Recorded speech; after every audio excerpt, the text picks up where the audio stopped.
हाय दोस्तों, आज हम लोग करेंगे बीपीएससी 67वां मेंस पेपर 1 का क्वेश्चन आंसर राइटिंग करेंगे। तो चलिए देखते हैं पहला प्रश्न क्या है।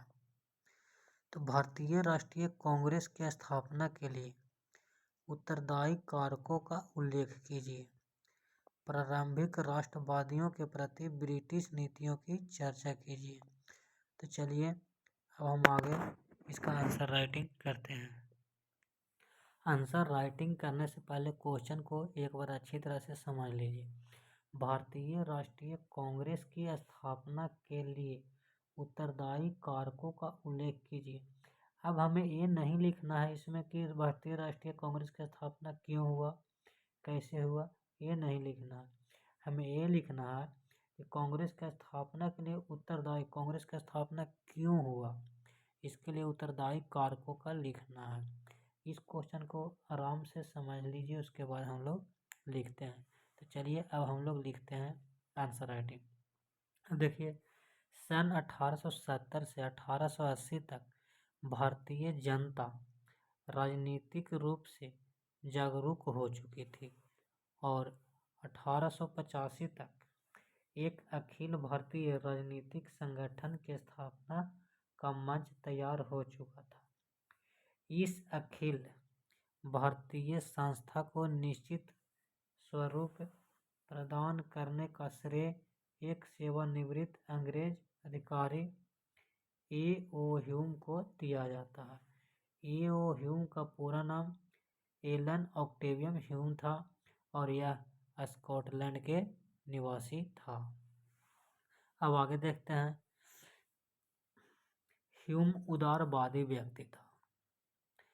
ह्यूम ऐसे राजनीतिक संगठन की आवश्यकता अनुभव कर रहे थे जो शासक व शासित वर्ग के बीच खाई को भर सके।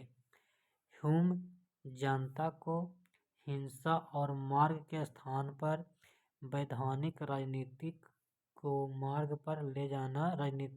मार्ग पर ले जाना चाहते थे।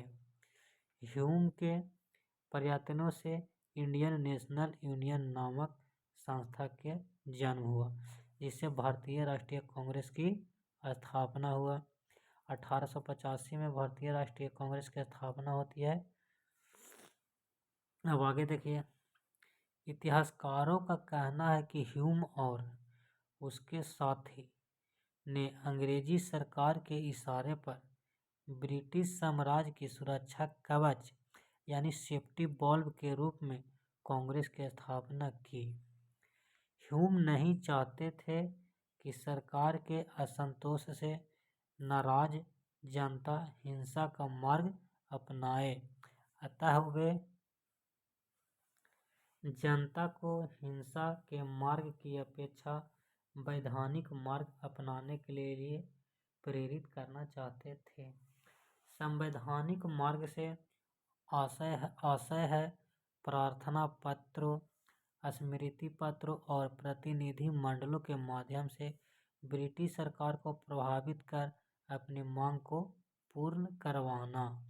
इसलिए भारतीय राष्ट्रीय कांग्रेस की स्थापना की जा रही थी कि ताकि वे भारतीय जनता सेफ्टी बल्ब की तरह काम करे। जिस तरह कुकर में सीटी मारता है, कुकर फाटता नहीं है, सीटी मारता है, उसी तरह वो अपना बात अंग्रेज सरकार तक पहुंचाने का काम करे। अब देखिए, कांग्रेस के नेताओं ने कांग्रेस की स्थापना में ए.ओ. ह्यूम का नेतृत्व स्वीकार किया, क्योंकि वे तत्कालीन परिस्थितियों में ब्रिटिश सरकार के साथ खुला संघर्ष करने की स्थिति में नहीं थे।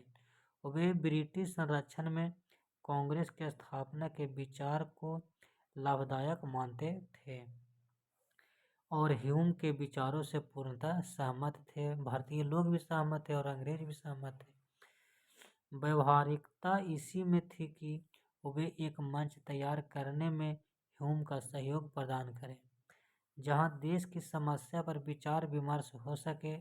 कांग्रेस की स्थापना के लिए उस समय का राष्ट्रव्यापी हलचलें, देशभक्ति की भावना और विभिन्न वर्गों में व्यापक बेचैनी। ब्रिटेन के उदारवादी पार्टी से भारतीयों को निराशा एवं विभिन्न राजनीतिक संगठन द्वारा एक केंद्र व्यापारी संगठन की आवश्यकता महत्वपूर्ण कारण थे। अंग्रेज ने भारतीय राष्ट्रीय कांग्रेस की स्थापना इसलिए करता है ताकि लोग इसमें ही उलझे रहे और वे अपना मांग हमें तक पहुंचाए, अंग्रेज तक ये मांग पहुंचाए। इसलिए भारतीय राष्ट्रीय कांग्रेस की स्थापना की गई और भारतीय राष्ट्रीय कांग्रेस दिन पर दिन बहुत मजबूत होते जा रहा था, बहुत मजबूत होते जा रहा था। तो अंग्रेजों ने क्या किया कि भारतीयों को तोड़ने के लिए हिंदू और मुस्लिम में तोड़ने की कोशिश तोड़ता है, जिससे दिन पर दिन और भी भारतीय राष्ट्रीय कांग्रेस मजबूत होता चला जा रहा था।